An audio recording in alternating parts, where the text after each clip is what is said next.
Ladies and gentlemen, please rise as we welcome the 57th Governor of the great state of New York, Governor Kathy Hochul. Thank you.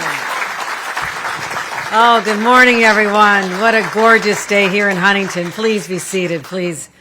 This is something I've been looking forward to return to this beautiful place, but also have a chance one more time to thank the men and women who are the 1% of Americans go into the military and are willing to put their lives on the line so the rest of us can sleep securely, bask in the freedom of this nation every single night. So to the 1% who are in this room, I am here to applaud every one of you. Let's give our veterans a round of applause.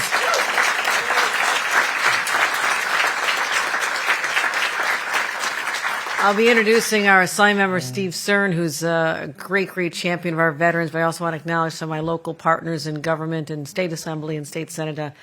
Senator Mario Matera joined us here. Senator Matera, thank you.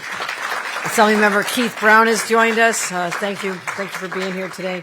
I know we have members of the legislature and Ed Smith, the supervisor of Huntington. Ed, where are you?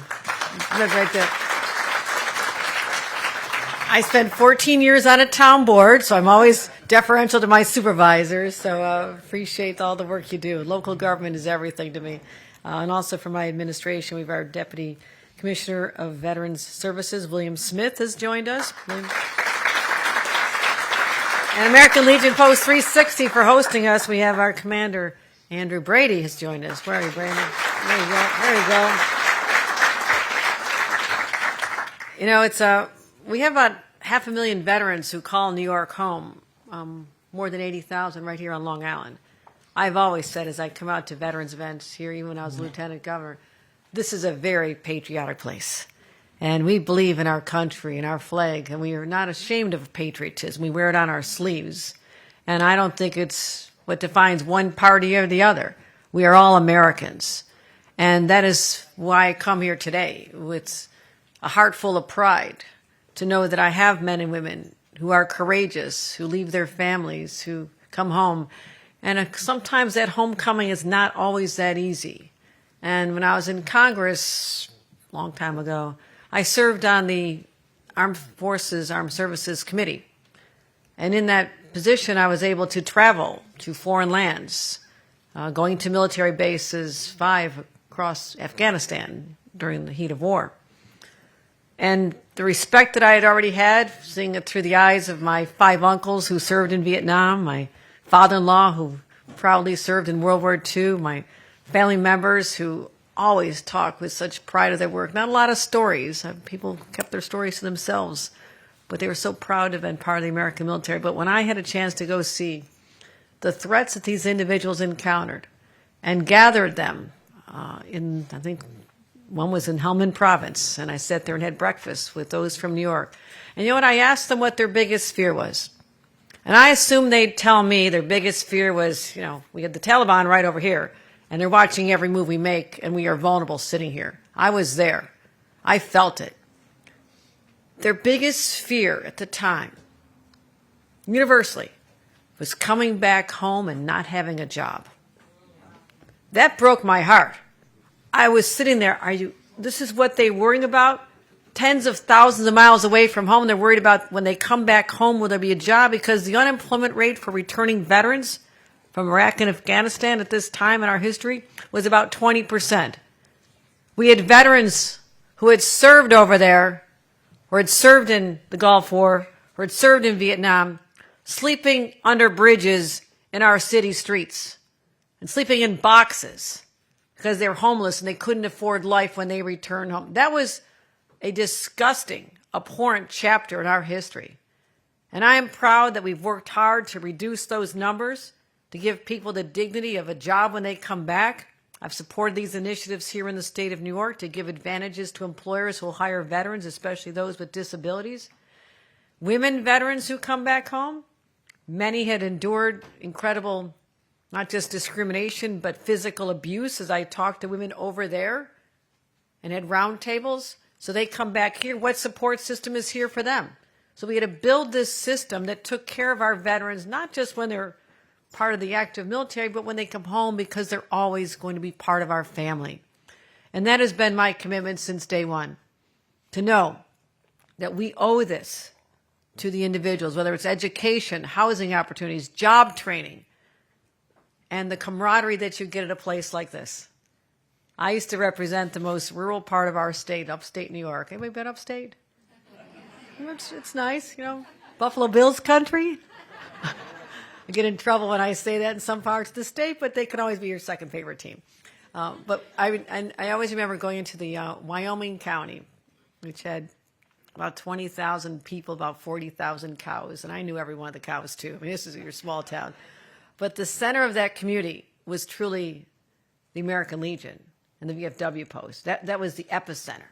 It was where people gathered, and people felt a sense of understanding, because how do you tell your family members what you went through when you want to spare them the trauma of hearing about it?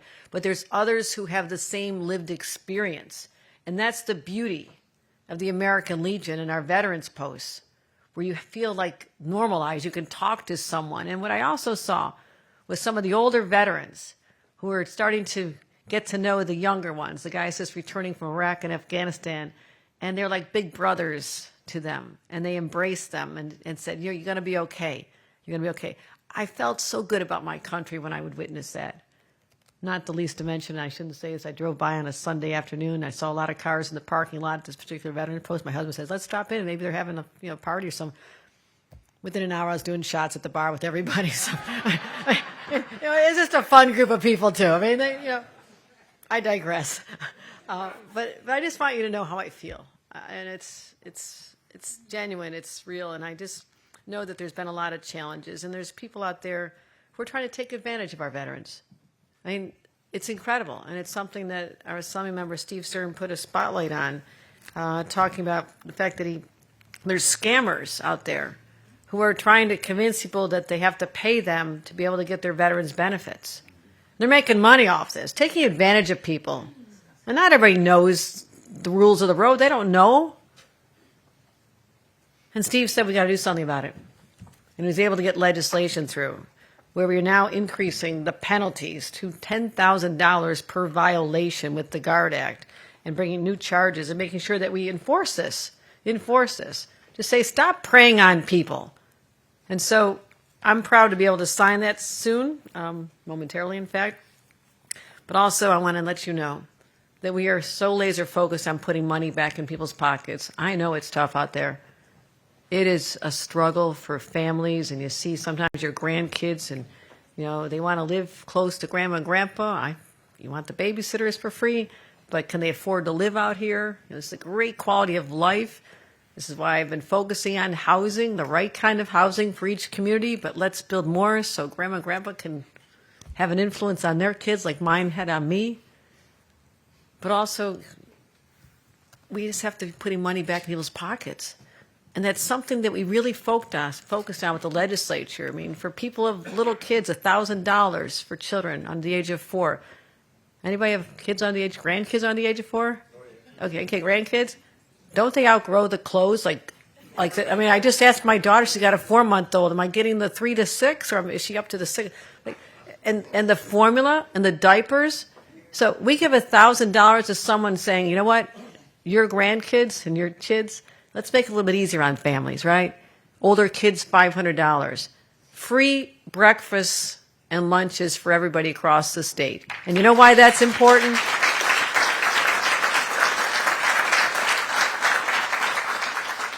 Because it removes the stigma from those kids who are otherwise skipping lunch. I had a member of the legislature tell me when I was out here on Long Island what it meant to him.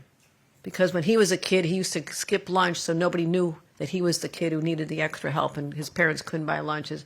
So I also tell you this, your grandkids and kids, I've had more parents walk up to me on the street and say, you gave me the gift of time back.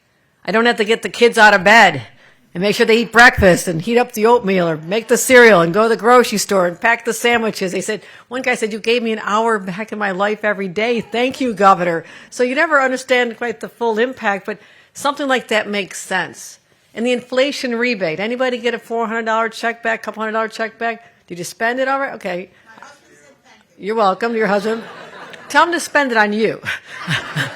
That should be a nice dinner. But someone came up to me on the street. I'm always walking the streets. People come up to me all the time. He said, I had my laptop stolen. I was able to replace it because the $400 check came the same day. And he said, thank you, Governor. Thank you, because I wasn't sure what I was going to do. It would take a long time. So here we're just trying to put money back in people's pockets, and the largest middle-class tax rate cut in 70 years, putting money back in people's pockets. So, but I also know we're doing all this in New York. We had a lot of stress over the last few weeks with this government shutdown. And the people who rely on SNAP, and I had no idea how many people count on this. And I was actually talking to the new mayor-elect of New York City. It's going to be fine, everybody. I'm telling you right now, we're going to be fine. And on Veterans Day, he was sitting at a veterans post. And he said, one of the veterans said to me, he said, would you tell the governor I said thank you for fighting to get the SNAP money returned, because I opened up my refrigerator and it was empty the other day. That was a veteran. It was a veteran. So people are being affected in profound ways that we don't even know. So we have to take care of our people. And our veterans have to be at the top of that list because they offered us and gave us so much. And they have the memories and the impacts. And my uncles are still dealing with Agent Orange. Never been the same since they came home. Poor uncles. They talk about it. They saw horrific things in Vietnam. But they were there. You know what? They didn't run. A lot of people didn't run. A lot of people left this country to not serve. They stayed and served. They stayed and served.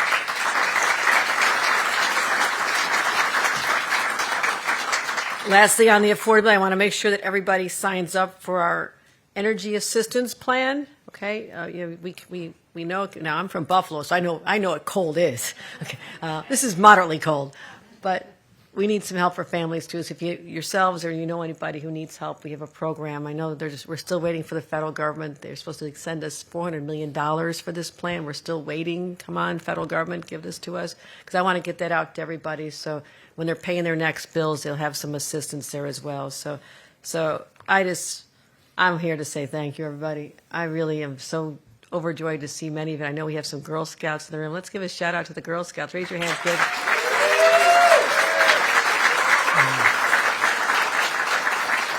I was a Girl Scout mom, so I know all about the badges, right? You got to get a couple badges. They're working on their democracy project, their badges. So I'm so glad they could be here as well. But one last thing I want to say about the civil penalties for what Steve came up with. The money that we collect, and I hope we don't collect any because I don't want anybody to be abusing people. But if there's money collected for the people who are scamming our veterans, it's going to go into a specific fund to assist veterans. So it goes right back to help the people that were being taken advantage of. That's important.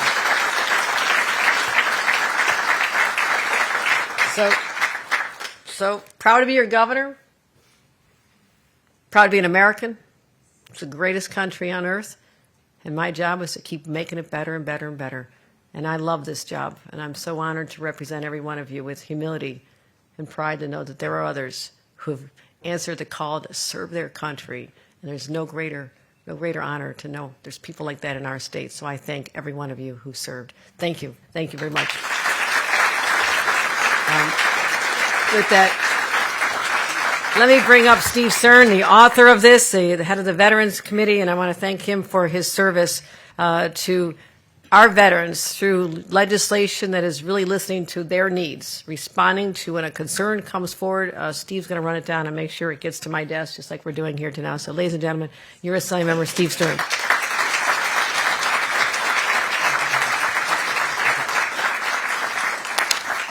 Hello, everyone. I cannot possibly count how many times I've been in this room, right? Over many, many years, the room has never looked this good. It's a fantastic day. I'm New York State Assemblyman Steve Stern. I'm proud to represent the 10th Assembly District, but it's also my great privilege to serve as the chairman of the Veterans Affairs Committee of the New York State Assembly. And this is a special day. Governor, thank you so much for being with us today. Thank you to you and your team for all of their assistance with this legislative initiative. It's a great day for Huntington, It's a great day to be in Suffolk County, home to the largest number of veterans in all of New York State, something that we are all very, very, very proud of. And it's a proud and important day for our veterans and those that have served our great nation. The signing of the Guard Act, as the governor had started to explain, protects our heroes from the unscrupulous bad actors who take advantage of those who serve. For far too long, criminally minded posers, posing themselves, calling themselves experts or advisors or consultants who charge outrageous fees, and not just outrageous fees, but in many instances obtaining the personal information of those that they are proclaiming to represent, and being able to go in and pull money out of their bank accounts or even commit mortgage fraud in the name of being a representative of someone that served our great nation and who is in need. These are criminals who prey upon the injured and the ill, many times battling tremendous challenges. Veterans who served in Vietnam and are suffering the impact of exposure to Agent Orange. Those that served in Iraq and Afghanistan and were surrounded by the burn pits. Those that served at Camp Lejeune and are pursuing their remedies as we speak. These are our local heroes and heroes from all across the country dealing with tremendous challenges who need assistance. And when they look to assistance and they're met with those that are not only not helpful, but turning around and committing criminal acts on those that they're supposed to be representing, that's not only illegal, it is immoral. And it could not possibly be more wrong. And so today, New York State fights back. We fight back to prevent these kinds of wrongs against our veterans. The Guard Act strengthens protections to ensure that only accredited qualified professionals can assist with benefit claims. By the way, many of those professionals who happen to be in this room today that could not be more proud of. And stop these scammers before they do harm. And we send a very clear message today from Huntington, from Suffolk County: if you exploit our heroes, you will be held accountable.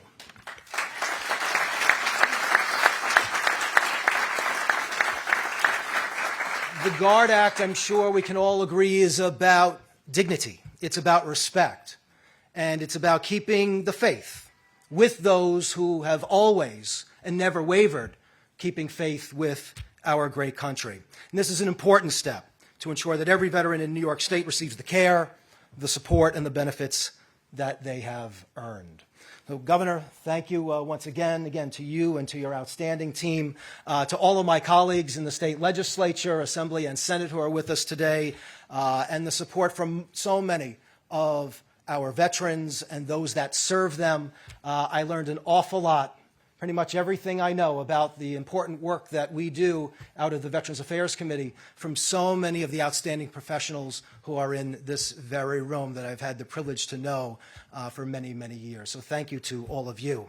And thank you to my staff who's here with us today, my Long Island staff, and staff with the Veterans Affairs Committee up in Albany for all that they do. But most importantly to our veterans, the outstanding men and women who have served our great nation in service and who in so many ways continue to be so many of the strongest leaders of our community. You continue to show all of us what it means to be an American, and we could not be more proud of your service and deliver for you in examples like this one today.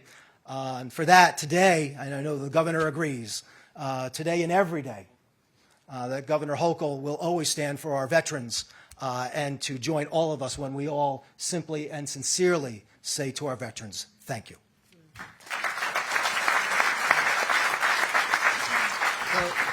Governor, let's sign the bill. We'll sign the bill. I also want to recognize Senator Bino, who couldn't be here today, but she is the sponsor in the Senate. So let's give her a round of applause as well.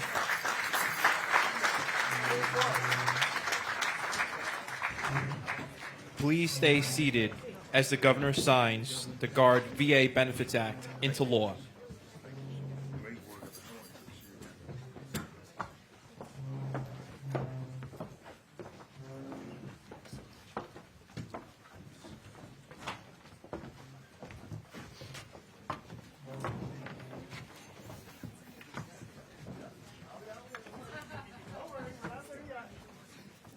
Takes a couple minutes. We use a different pen for every letter, so you might want to help sign it.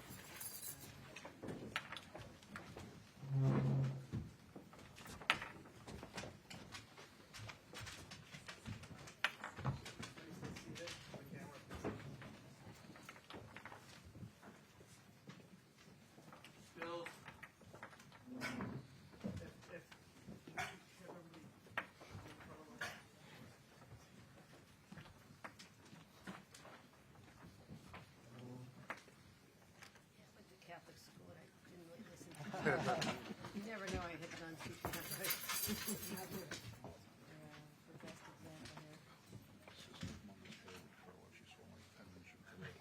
didn't listen to either. The bill is signed.